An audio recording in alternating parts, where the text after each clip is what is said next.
Hi everyone, I hope you all are fine.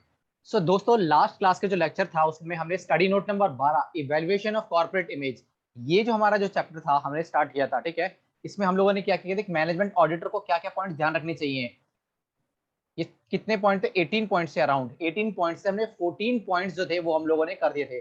ध्यान रखना, मैंने इस पॉइंट्स के बारे में जब ये 18 पॉइंट्स हम पढ़ेंगे, जो कि मेनली चैप्टर का मतलब अगर आपने ये 18 पॉइंट्स पढ़ लिए तो मान के चलिए आपने ये 85% जो है ये वाला चैप्टर जो है स्टडी नोट जो है आपने कंप्लीट कर लिया। इन 18 पॉइंट्स में मैंने खास बात बोली थी कि इंस्टीट्यूट की बुक में बहुत सारे पॉइंट्स लिखे हुए हैं। आपको उन बहुत सारे पॉइंट्स को करने की बजाय आपको पांच पॉइंट जो है ना वो भी अगर आप कर लोगे, पांच पांच पॉइंट्स भी अगर आप कर लोगे तो वो भी क्या हो जाएगा आपके लिए, बहुत ज्यादा क्या हो जाएगा, सफिशिएंट हो जाएगा। तो हर एक पॉइंट के, जैसे मान लीजिए ये डायरेक्टर चेक्स का पॉइंट है, मैनेजरियल चेक्स का पॉइंट है, ऑर्गेनाइजेशन चेक्स का पॉइंट है, कैपिटल चेक्स का पॉइंट है, डेटा प्रोसेसिंग सिस्टम चेक्स का पॉइंट है। तो अगर आप पांच पांच पॉइंट्स भी अगर आप कर लोगे तो भी आपका क्या हो जाएगा, काम बन जाएगा। ध्यान रखना, बुक्स में जो है ना बुक की लैंग्वेज लिखी हुई है, अगर आप अपने भी कोई पांच लिख दोगे, 14 पॉइंट जो हम पढ़ चुके हैं। इस बात को मेरा बस ध्यान रख लेना, इस स्टडी नोट नंबर में जो 18 पॉइंट्स पढ़ेंगे बुक में। ध्यान रखना, बुक इस लैंग्वेज है, आप पांच पांच पॉइंट्स भी अगर आप एग्जाम में लिख दोगे, 6 पॉइंट 7 पॉइंट, तो आपको जो है फुल मार्क मिल जाएंगे। ध्यान रखना, बुक इस लैंग्वेज में इसलिए बताना चाह रहा हूँ क्योंकि ये चीज हमने अपनी स्टडी के दौरान भी फॉलो करी है।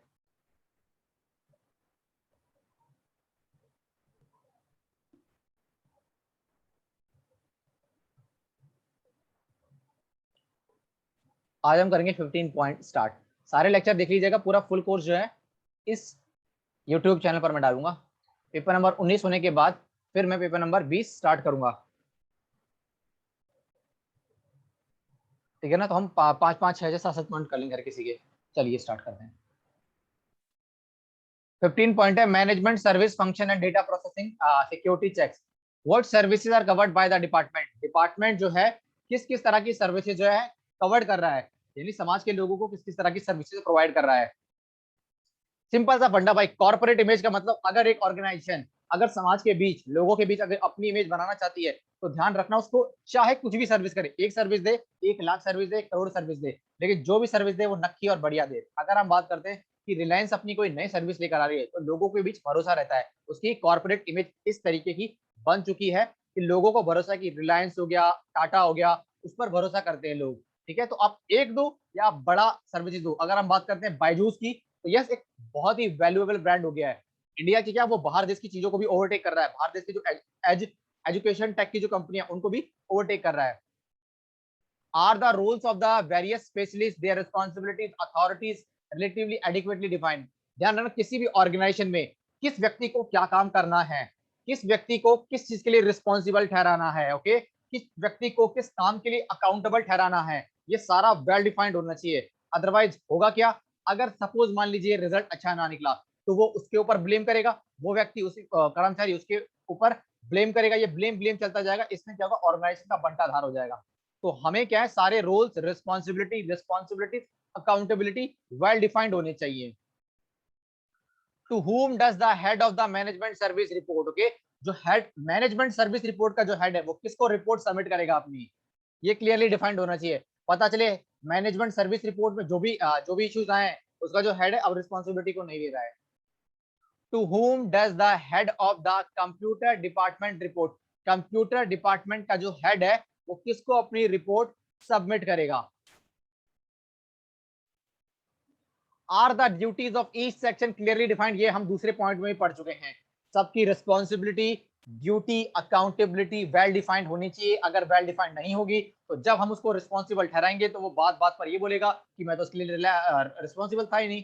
तो ये था, ध्यान रखना, मैनेजमेंट सर्विस फंक्शन। जो भी भैया, जो भी मैनेजमेंट में अपनी सर्विस दे रहा है उसकी जो ड्यूटी है, रिस्पॉन्सिबिलिटी है, वेल डिफाइंड होनी चाहिए। Data processing security check, simple सी बात है, जो भी सिंपल सी बात है इस पॉइंट में कि जिसको व्यक्ति को जो भी काम सौंपा जाएगा वो क्या होना चाहिए, वेल डिफाइंड होना चाहिए। मैं बोल रहा हूँ बार बार कि जितने भी 18 पॉइंट से पांच पांच छह पॉइंट्स एग्जाम में लिख देना, बहुत है, अपने तरफ से बना बना के लिख दो चल जाएगा। वो किस लैंग्वेज लिखोगे, पढ़ोगे पढ़ लो, लेकिन लिखना नहीं है। इक्विपमेंट चेक, बहुत इजी पॉइंट है ये भी। हु ऑथराइज्ड परचेज और रेंटल कैपिटल इक्विपमेंट, कौन ऑथराइज करेगा, अगर मान लीजिए हमें कोई मशीन खरीदनी है ऑर्गेनाइजेशन के अंदर, तो कौन ये बताएगा कि हमें किराए पर लेनी चाहिए उसको या खुद ही परचेज कर लेनी चाहिए, ये कौन डिफाइन करेगा। What are the procedure for specifying equipment required in potential supplier and for obtaining competitive quotation? What are the procedure for specifying equipment? Okay, हम लोग जो इक्विपमेंट खरीद रहे हैं भाई क्या क्या प्रोसीजर को हमें फॉलो करना चाहिए? ओके कि भाई किससे पहले अप्रूवल लेना चाहिए, फिर आगे किसको फॉरवर्ड करनी चाहिए proposal. Is recently obtained equipment in accordance with the specification. आपने जो रिसेंटली इक्विपमेंट परचेज किया है क्या वो स्पेसिफिकेशन के अकॉर्डिंग है या नहीं है? जैसा हम लोगों ने बातचीत करी थी मीटिंग में कि हमें इस स्पेसिफिकेशन का इक्विपमेंट खरीदा है, खरीदना है, और एक्चुअल में जब आपने खरीदा है क्या एक्चुअल में आपने उसी के अकॉर्डिंगली खरीदा है या नहीं खरीदा?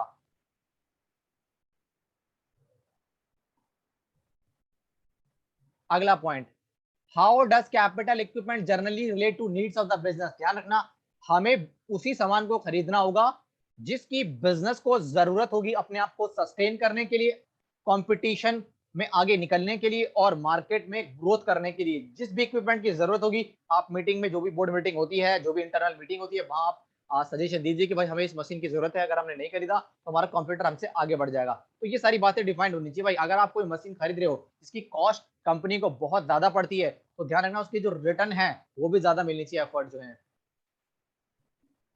In the case of equipment which have been replaced recently or is about to replace relatively soon after acquisition, is there evidence that original specification bore in mind reasonable development? कहने का मतलब ये ध्यान रखना, अगर हम मान लीजिए सोच अभी हम किसी पुराने जो मशीन है उसको रिप्लेस करके कोई नई मशीन, अपडेटेड मशीन खरीदने की सोच रहे हैं, तो ध्यान रखना, हमें ध्यान में रखना पड़ेगा कि हमें इस सारी चीजों का ध्यान में रखना चाहिए, ध्यान में रखना होगा कि हम जो नई मशीन खरीदेंगे वो क्या होनी चाहिए, बिल्कुल अपडेटेड वर्जन में होनी चाहिए और बिजनेस की जरूरतों को पूरा।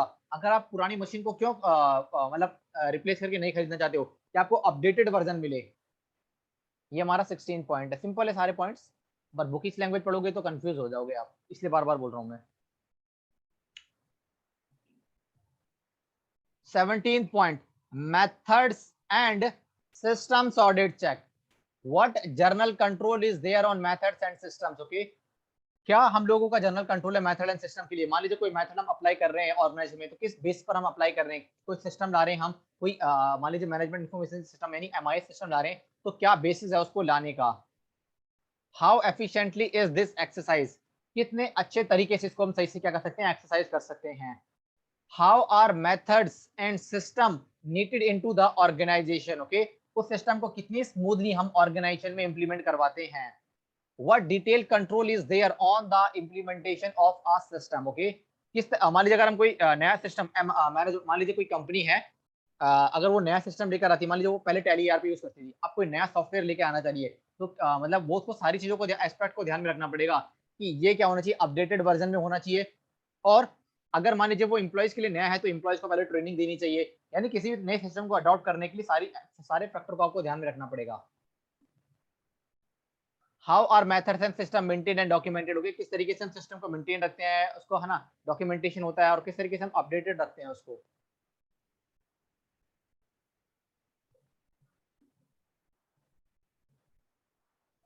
18th point, security audit checks. what security precautions are taken against leakage of those aspects of the organization policy and planning which are desired to be kept secret? यानी आपका क्या वो कह सकते हैं आप, कैसा आपका सिस्टम है कि जो बातें आपको मतलब सीक्रेट रखनी थी वो बातें बाहर मार्केट में ना जाए। ओके, तो कैसे आप सिस्टम करें, अपडेटेड सिस्टम का यूज करना चाहिए।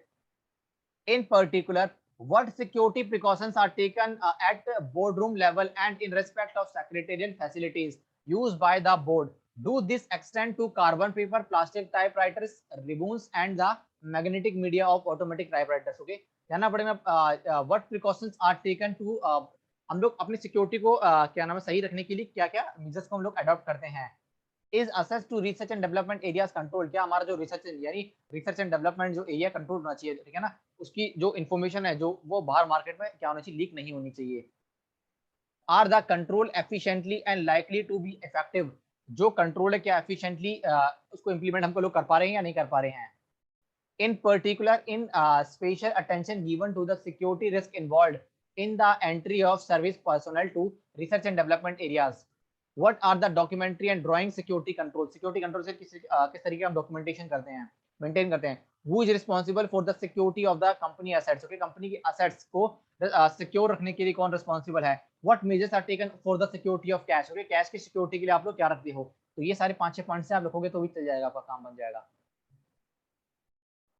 इसके बाद ये थोड़ा सा एक इंपॉर्टेंट टॉपिक लगता है और definitely heavy, audit checks of corporate division department, okay audit check करने के लिए हम लोगों को क्या क्या जो है स्टेप्स को फॉलो करना चाहिए।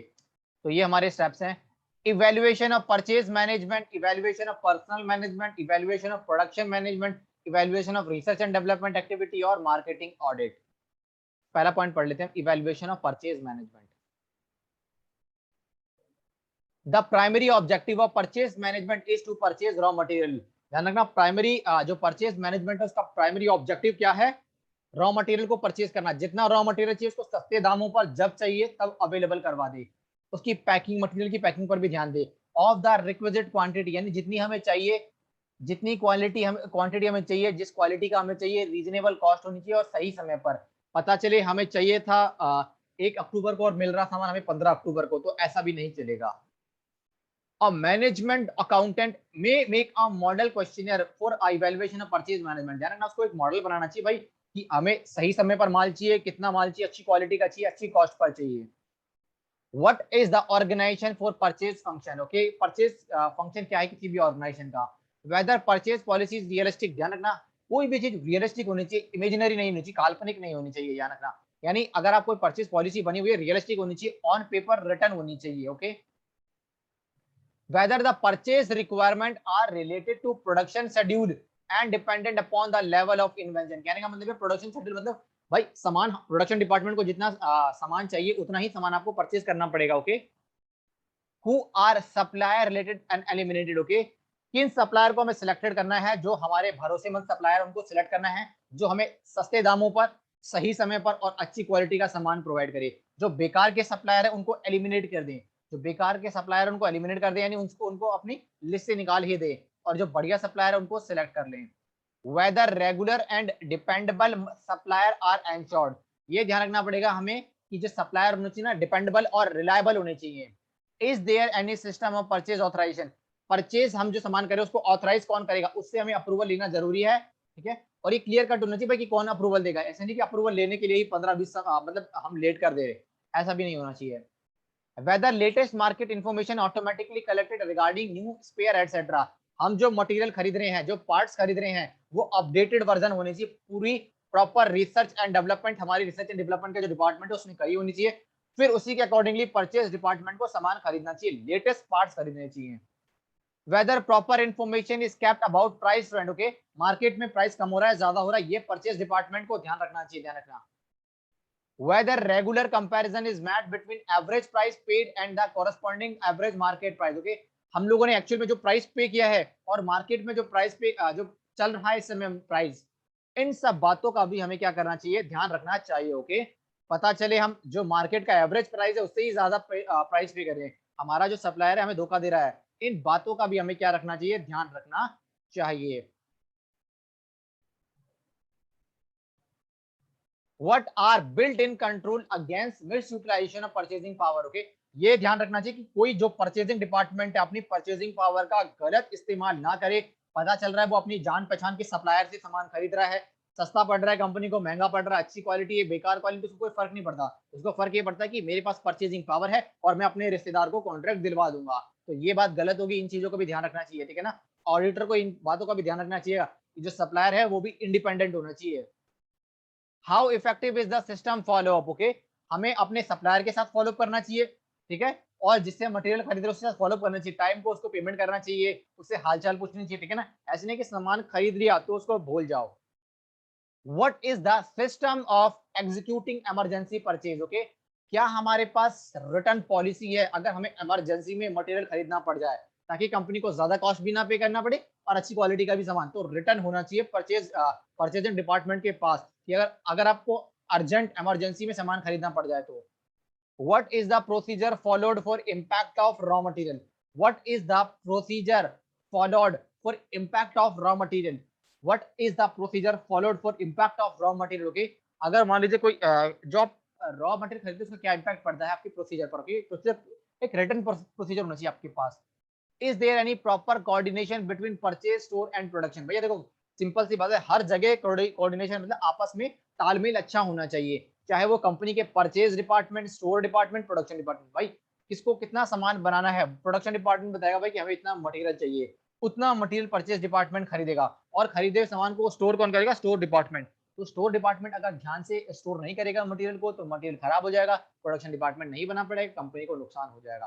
तो आपस में कोऑर्डिनेशन होना चाहिए। प्रोडक्शन डिपार्टमेंट को जितना सामान चाहिए उतना परचेज डिपार्टमेंट को बता दे, परचेज डिपार्टमेंट उतना सामान खरीद ले, और स्टोर डिपार्टमेंट उसको स्टोर करके रखे अपना।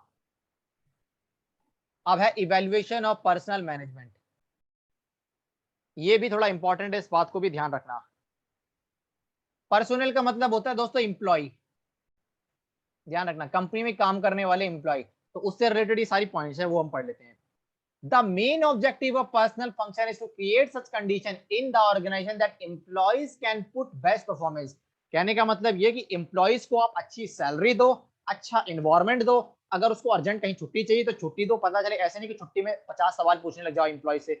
एम्प्लॉय खुश होना चाहिए ऑर्गेनाइजेशन के साथ, और अपने जान पहचान वालों को बोले कि भाई तुम्हें आना तो अच्छी कंपनी है, पे अच्छा है, ग्रोथ अच्छी है, और कह सकते हैं वर्किंग कंडीशन यानी वर्किंग जो इन्वायरमेंट है वो भी अच्छा नहीं, इतना प्रेशर नहीं है। काम तो दोस्तों एम्प्लॉय ने हर जगह करना है, बट पता चले प्रेशर दे रहे हैं अननेसेसरी का, एम्प्लॉय छुट्टी मांगने जा रहा है तो 100 क्वेश्चन दाग दे रहे हैं कि छुट्टी किस लिए चाहिए, कल तो ली थी, परसों तो ली थी, तुम्हारा काम कौन करेगा? ऐसी बेकार की चीजें ना करे, काम सबका होता है, एम्प्लॉय को अच्छे से रखने दीजिए।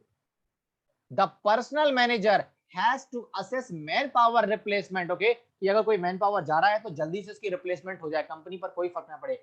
कौन से तरीके कैसे एम्प्लॉयज रिक्रूट करने हैं, उनको किस तरह की ट्रेनिंग देनी है ताकि वो अपडेट रहें, उनका कैसे उनको डेवलप करना है। इंश्योर इंडस्ट्रियल पीस, यानी काम में उनको पीस होनी चाहिए।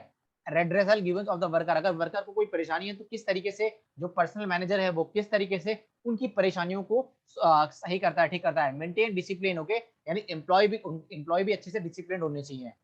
Keep various personal record and negotiate work based settlement, okay, यानी उनके सारे रिकॉर्ड रखने चाहिए कि भाई कैसा जो है कह सकते हैं कि ट्रैक रिकॉर्ड है एम्प्लॉय का, पर्टिकुलर एम्प्लॉय का, और टाइम टू टाइम उनकी भाई वेज को भी अच्छे से इंक्रीज करे।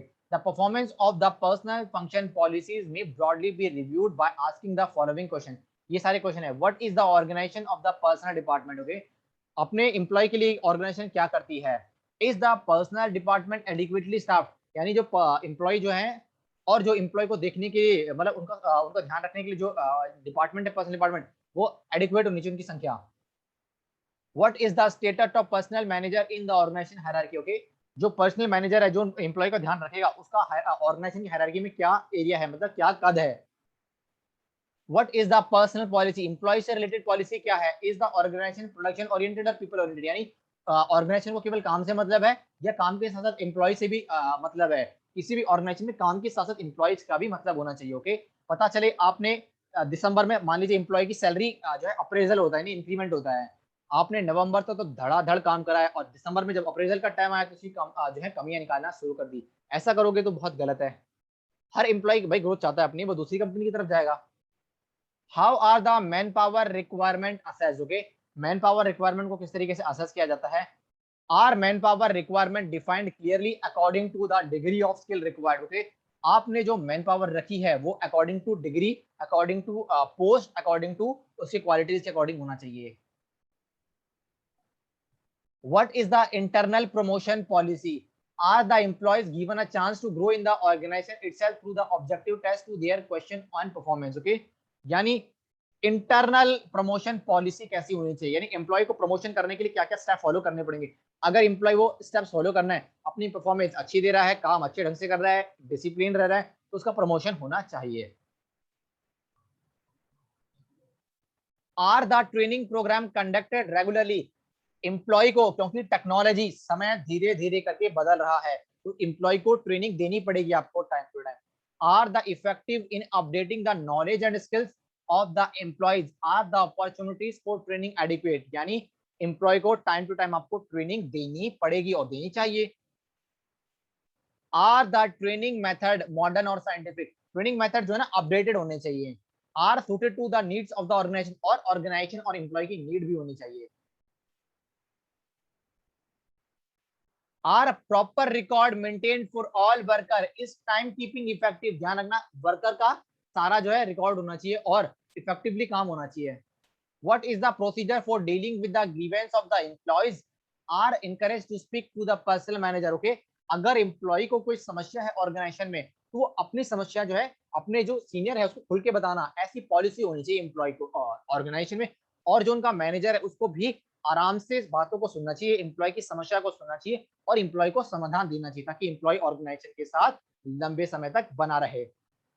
How is the discipline maintained, how are earning erring worker dealt with, अगर जो एरर कर रहा है वर्कर यानी सही से काम नहीं कर रहा उसको किस तरीके से ट्रीट किया जाता है। Is there a uniform and stable policy of dealing with indiscipline and misconduct on the part of all employees, अगर मान लीजिए कोई एम्प्लॉइज शरारत कर रहा है, सही से काम नहीं कर रहा, डिसिप्लिन नहीं है, टाइम से आता नहीं है, जल्दी निकल जाता है, तो उसको किस तरीके से पनिश करना है, क्योंकि उसको देखकर और एम्प्लॉय भी क्या होंगे, ऐसी काम करना स्टार्ट कर देंगे। तो ध्यान रखना ऐसे एम्प्लॉइज को निकालना जरूरी है। ऐसे एम्प्लॉय को पहले तो सुधारो, समझाओ, अगर नहीं करते तो आप उनको जो है जो भी आपको 2 महीने की 3 महीने जो भी सैलरी है कंपनी की जो पॉलिसी लिखा हुआ है आप उनको बाहर का रास्ता दिखा सकते हो। सुधरने का मौका तो आपको देना चाहिए। ध्यान रखना opportunity of being heard, are the various human and properly human cost properly analyzed, is the cost of labor turnover and absenteeism worked out periodically, are attempt made to reduce labor turnover to optimal level। okay, आपको time to time देखना पड़ेगा भाई कि company में कितने बंदे निकल रहे हैं, पता चले कि फॉर एग्जांपल छोटा सा एग्जांपल ले रहे हैं कि 100 बंदे हायरिंग कर रहे हो और 350 बंदों की फायरिंग हो रही है, यानी वो जा रहे हैं किसी भी रीजन से, तो आपको समझना पड़ेगा कहीं ना कहीं दिक्कत है ऑर्गेनाइजेशन में, तो आपको वो एनालाइज करना पड़ेगा ताकि ऐसा हो 350 बंदों की हायरिंग हो, केवल 100 बंदे छोड़कर जाए, हो सके उससे भी कम। तो एम्प्लॉय तो छोड़ के जाएगा, ये तो हर एक नॉर्मल रूल है, मतलब कि 2-3 साल के बाद तो हमने देखा है भाई हर कोई ग्रोथ चाहता है, 30% का हाइक, 40% का हाइक, 50% का हाइक अपने पैकेज में। What effectively are labour welfare organization in the organisation. Okay, यानी किस तरीके का लेबर जो लेबर है एम्प्लॉय है उसका ध्यान रखा जाता है ऑर्गेनाइजेशन में, इस बात का भी ध्यान रखना पड़ेगा। is there a machinery for dealing with the demand of the worker is legitimate union ध्यान रखना ऐसे स्टाफ होने चाहिए जो एम्प्लॉय की समस्याओं को ध्यान रखे, उनके वेलफेयर का ध्यान रखे। What is extent of man hour loss due to strike और लॉकआउट। ओके भाई कि अगर मान लीजिए and how these losses compare with the man hour loss with organization. Simple कहने का मतलब ये कि अगर मान लीजिए स्ट्राइक हो जाती है या फिर आप मान लीजिए मशीन सही से नहीं चल रही जिससे एम्प्लॉय काम नहीं कर पाया, तो किस तरीके से आप उसको रिकवर करते हो और किस तरीके से आपको ये भी देखना पड़ेगा कि आपकी जो सिमिलर ऑर्गेनाइजेशन है वो किस तरीके से इन चीजों से डील करती है।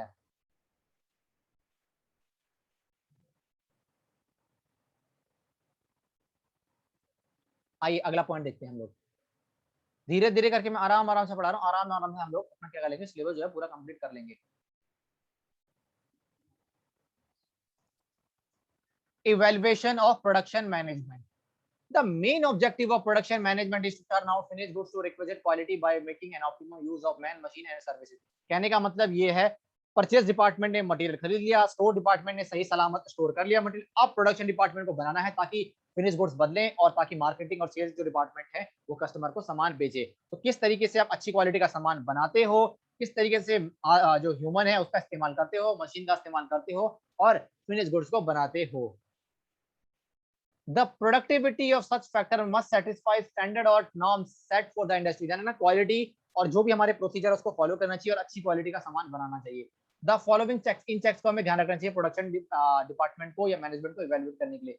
Is there an adequate system of production planning. Okay, हमारी जो प्रोडक्शन की प्लानिंग एडिक्वेट है या नहीं है। Are production schedule drawn up to optimize various factor like plant and machinery, raw material, skilled labour, availability of fund, man machine are, availability of power etcetera. कहने का मतलब ये हर चीज का ध्यान रखना चाहिए आपको। जो मैन है उसका सही से इस्तेमाल करो, जो फंड अवेलेबल है उसका सही से इस्तेमाल करो, जो मशीन है उसका सही से इस्तेमाल करो और जो मान लीजिए ठीक है ना, इन सब का अगर आप अच्छे से इस्तेमाल करोगे तो क्वालिटी प्रोडक्ट जल्दी बनेगा और ऑर्गेनाइजेशन के लिए फायदेमंद होगा। Is there close coordination with sale department to ensure acceptability of the finish product by customer. Okay, और सेल डिपार्टमेंट मैंने कहा कोऑर्डिनेशन हर एक डिपार्टमेंट का होना चाहिए, परचेज डिपार्टमेंट का, स्टोर डिपार्टमेंट का, प्रोडक्शन डिपार्टमेंट का, सेल एंड मार्केटिंग डिपार्टमेंट का, भाई कि उनको किस तरीके का जो है प्रोडक्ट चाहिए, कस्टमर क्या मांग रहा है मार्केट में, तो वो तो सेल एंड मार्केटिंग वालों को पता होगा, उसी अकॉर्डिंगली सामान बनाएंगे क्वालिटी का अच्छे से। How quickly are customer complaint deal with. Okay, अगर मान लीजिए कस्टमर की कोई परेशानी है तो कितनी जल्दी डील कर रहा है, जितनी जल्दी अगर आप डील करोगे उतना अच्छा कस्टमर आपसे खुश रहेगा। Is the production design properly worked out? Production जो डिजाइन है वो प्रॉपरली वर्कड आउट हुआ है या नहीं हुआ है? Are the input and output of each process operation and और department linked up periodically? Okay, जो जो आउटपुट है इनपुट है सही से क्या होना चाहिए, लिंक होना चाहिए, आपको समय पर इनपुट मिलना चाहिए और आप उसको आउटपुट यानी फिनिश गुड्स में कन्वर्ट करो। Does the input output ratio confirm with the standard ratio? हमारा जो स्टैंडर्ड रेशियो उसके अकॉर्डिंगली होना चाहिए कि कितना रॉ मटेरियल हम डालते हैं उसके बदले में कितना हमें फिनिश गुड्स मिलता है। What is the system of reviewing delay in production? अगर प्रोडक्शन में डिले हो रही है तो क्या रीजन है, उस रीजन का पता लगाओ और आगे से डिले ना हो। What is the frequency of accident? कितनी बार मतलब एक्सीडेंट होते हैं, क्यों हो रहे हैं, उनका पता लगाओ ताकि काम हो सके और प्रॉपर सेफ्टी मेजर को फॉलो करो। Is there a system of incentive scheme? कोई इंसेंटिव स्कीम का सिस्टम है? have the incentive system designed on the basis of scientific study? Okay, जो incentive system है एकदम proper होना चाहिए। how effective is control over idle time? कोशिश करो कि idle time अब कम से कम हो।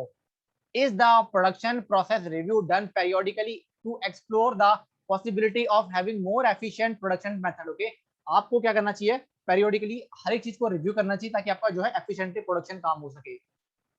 Are the performance of service department appraise periodically? जो सर्विस डिपार्टमेंट है उसकी जो है परफॉर्मेंस को आपको क्या करना चाहिए, अप्रेजल करना चाहिए और जहां पर भी अगर आपको एरर लगता है, दिक्कत लगती है तो आपको उसको क्या करना चाहिए, सुधार करना चाहिए।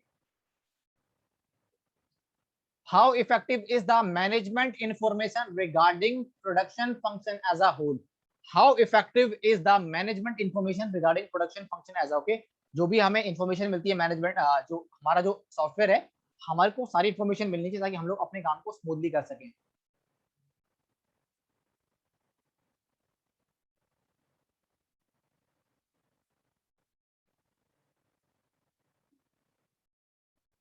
अब हमारा कौन सा पॉइंट रह गया है, ये वाला?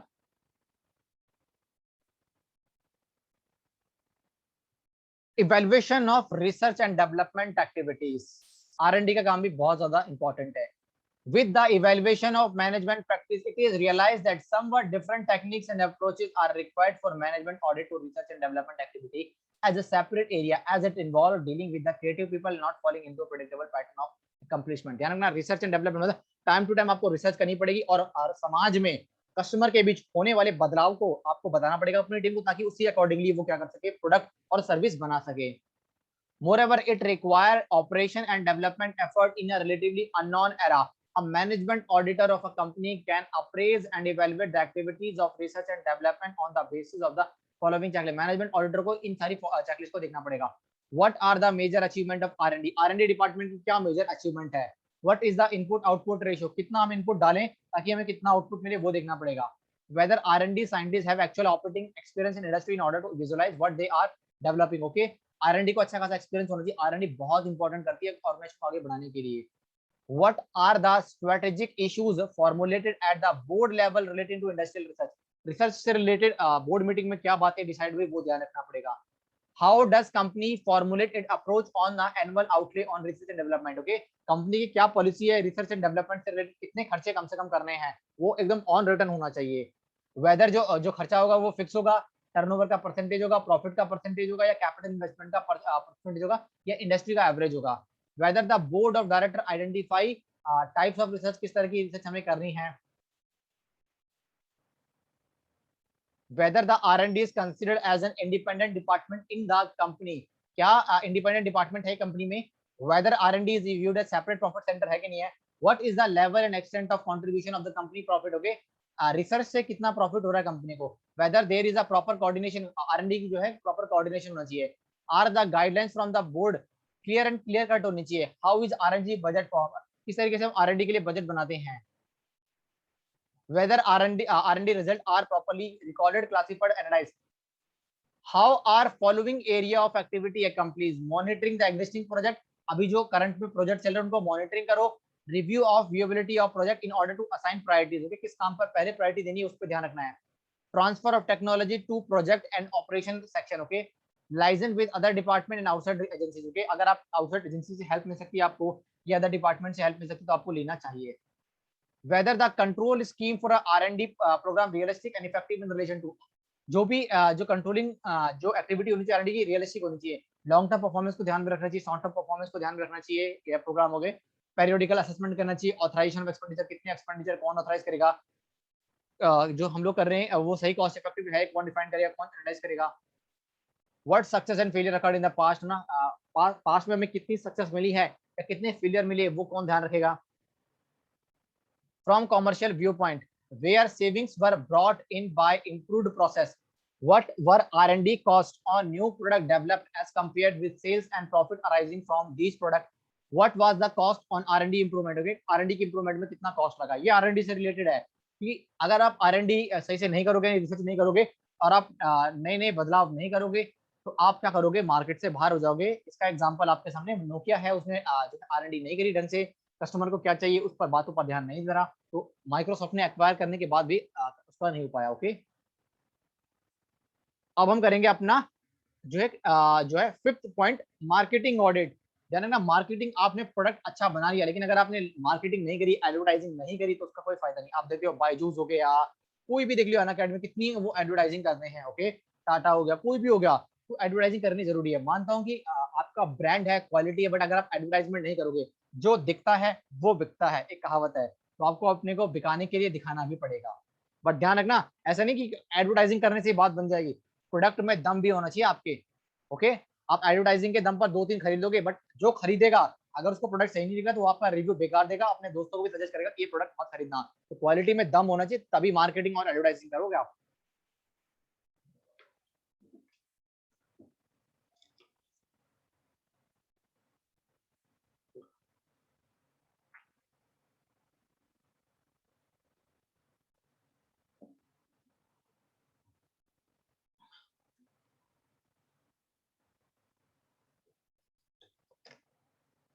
चलिए दोस्तों, आइए मार्केटिंग ऑडिट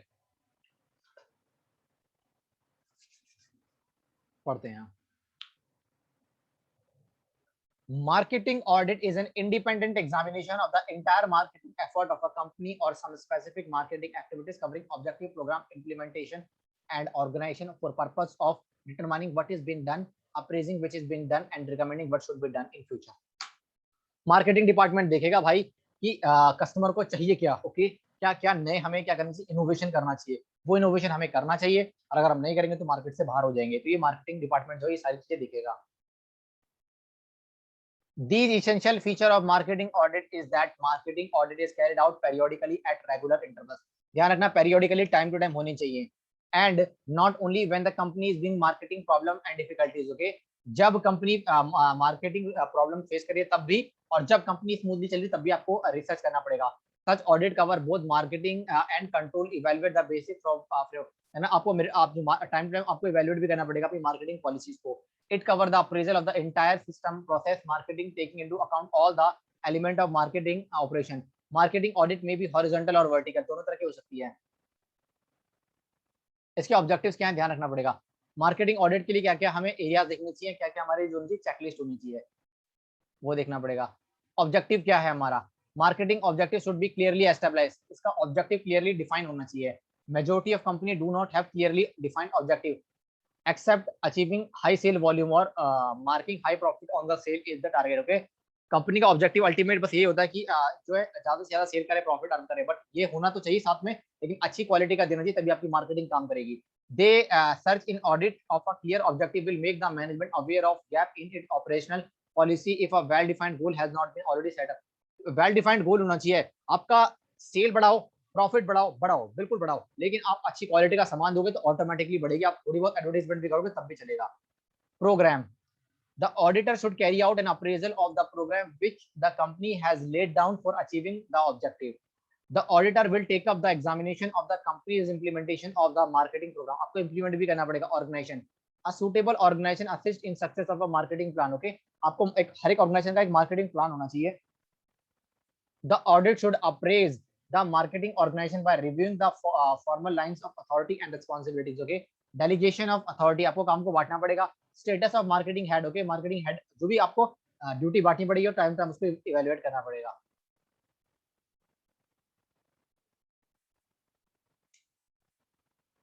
अगला पॉइंट है दोस्तों, इवेल्युएशन ऑफ सेल्स मैनेजमेंट। ध्यान रखना, सेल्स मैनेजमेंट का बहुत इंपॉर्टेंट काम है अगर कंपनी को प्रॉफिट अर्न करना है और अपनी सेल बढ़ानी है तो।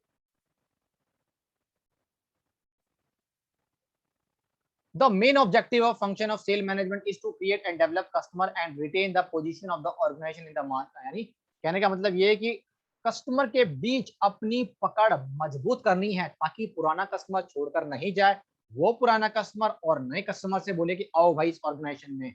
अच्छी क्वालिटी का सामान देती है, टाइम पर देती है, कम कीमत पर देती है, और अगर प्रोडक्ट में दिक्कत आती है तो आपके प्रोडक्ट को रिजॉल्व करेगी। अगर आपका कस्टमर मार्केट में ये बात बोलता है तो समझ लीजिए आपकी सेल बढ़ेगी, आपका प्रॉफिट बढ़ेगा और आप ज्यादा समय तक मार्केट में टिकोगे और मार्केट का शेयर पर कब्जा कर लोगे। फॉलोइंग चेकलिस्ट ध्यान रखनी चाहिए। How is the sale department organization, is it adequately staff. कहने का मतलब ये सेल डिपार्टमेंट में अच्छे और वेल टैलेंटेड एम्प्लॉयज होने चाहिए और एडिक्वेट नंबर ऑफ जो एम्प्लॉयज हैं सेल डिपार्टमेंट में वो अच्छे खासे होने चाहिए। How specific responsibility fix for development of product in various area. Okay, और ध्यान रखना सेल्स डिपार्टमेंट, सेल्स मैनेजमेंट की ये रिस्पॉन्सिबिलिटी भी है कि वो टाइम टू टाइम डेवलपमेंट भी करे और रिजल्ट भी लाकर दे। What market research are developed regularly, are they reliable. Time to time आपको मार्केट में रिसर्च करनी पड़ेगी रेगुलर बेसिस पर, और वो क्या होनी चाहिए, रियल बेस्ड होनी चाहिए, ना कि कोई इमेजिनरी बेस्ड होनी चाहिए।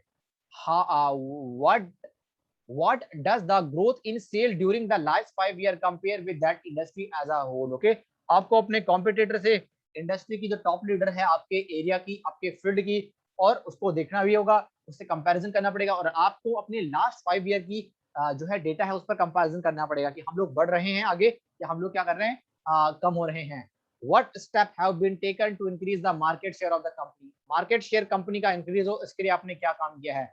बढ़िया क्वालिटी का सामान कम कीमत पर दीजिए, कस्टमर खुश रहेगा, कस्टमर खुश तो रहेगा ही रहेगा, बाकी और कस्टमर्स अपने जान पहचानने वालों को बताएगा कि कंपनी का सामान लो। अगर सामान आपका खरीद अगर दिक्कत आती है तो कंपनी आपको अच्छे से ठीक करके देती है। Whether the system of appraising performance of sale division and sale objective fair, whether the salesman performance are linked with reward. Okay, salesman की परफॉर्मेंस को लिंक कर दीजिए, उसको इंसेंटिव दीजिए। अगर आप इंसेंटिव दोगे तो वो मोटिवेट होगा अपने काम को अच्छे से करने के लिए।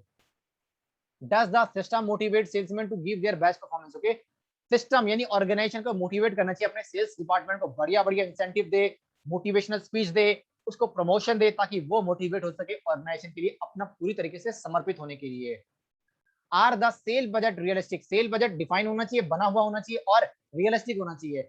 Do they show detail physical target for each sale office. किस तरीके से हम अपना टारगेट को अचीव करें उसके ऊपर भी काम करना चाहिए। वैसे हम ये पढ़ चुके हैं टॉपिक, अगर आपने ध्यान दिया होगा तो।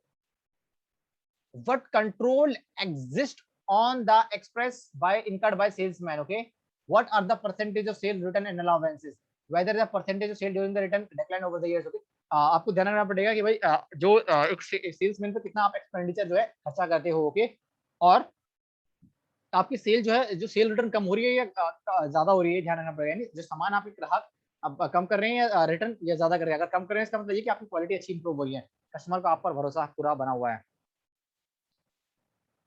What does marketing manager keep in touch with the changing condition in the market। Marketing manager को क्या करना पड़ेगा, टाइम टू टाइम देखना पड़ेगा मार्केटिंग में क्या चेंज हो रहा है। Is there a constant review of the order book.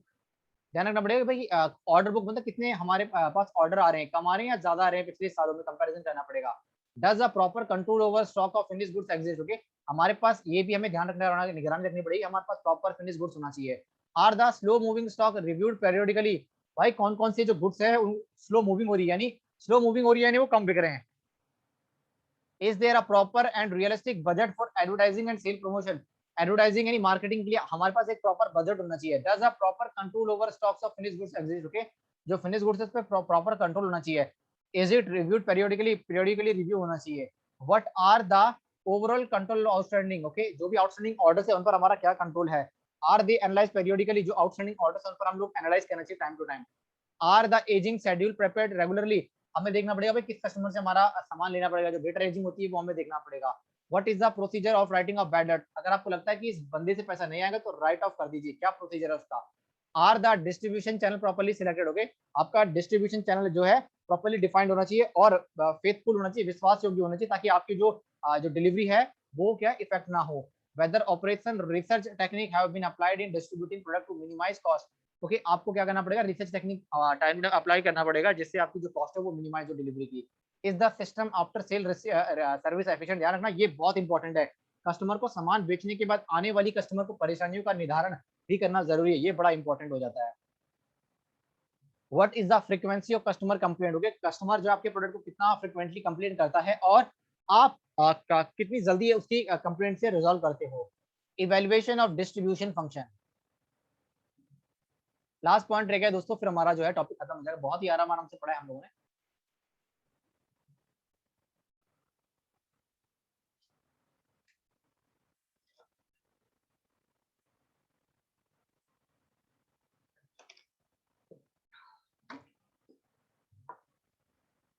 Evaluation of distribution function.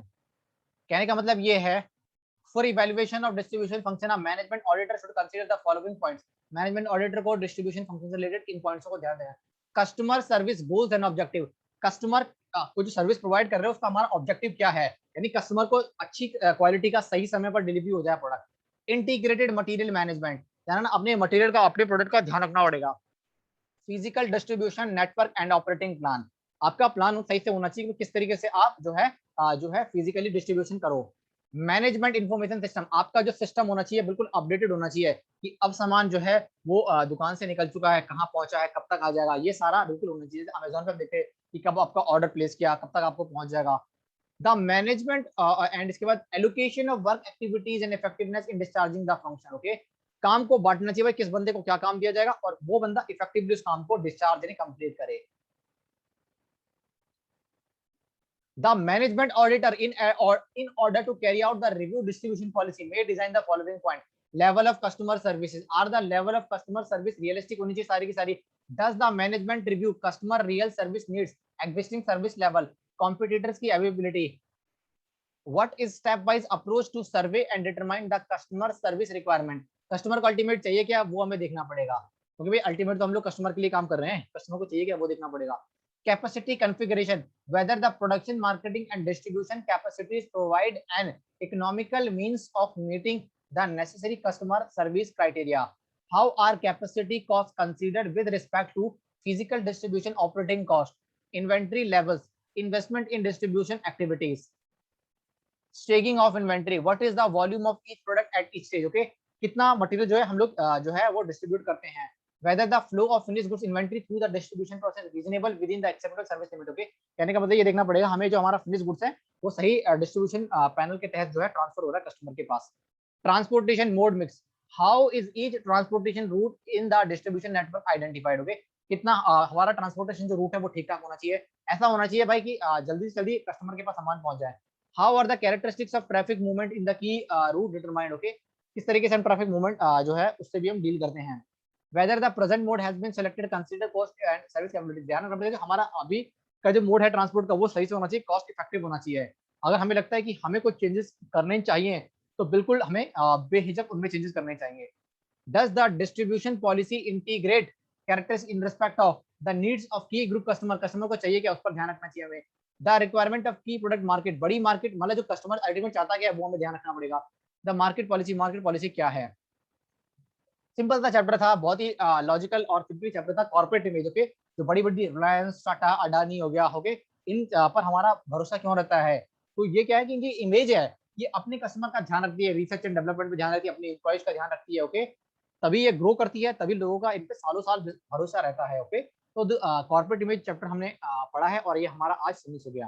दोस्तों नेक्स्ट लेक्चर में हम लोग स्टार्ट करने जाएंगे अपना study note number 13, internal control, internal audit under the companies act 2013 and operational audit. ठीक है दोस्तों, इसके अलावा धीरे धीरे करके हम लोग अपना पेपर नंबर जो 19 जो है पूरा कंप्लीट कर लेंगे. उसके बाद हम लोग पेपर नंबर 20 भी स्टार्ट करेंगे और उसको भी सक्सेसफुली कंप्लीट कर लेंगे. जिन लोगों ने आज पहली बार ज्वाइन किया है पुराने सारे लेक्चर देख लीजिएगा. पेपर नंबर 19 पूरा का पूरा फ्री इस यूट्यूब चैनल पर आपको मिलेगा. कोई भी डाउट है कमेंट सेक्शन में कर दीजिएगा. Whenever I get the time surely I will help you और रिप्लाई यू. ओके और किसी टॉपिक को दोबारा से करना है आप बता दीजिएगा, मैं उस टॉपिक को दोबारा से करा दूंगा. ओके और कोई सजेशन देना है तो जरूर सजेशन अपनी कमेंट सेक्शन में दीजिएगा, मैं जरूर उस पर काम करूंगा. तो चलिए दोस्तों मिलते हैं अगले लेक्चर में. So guys from my side guys that's all about in this lecture. Bye guys.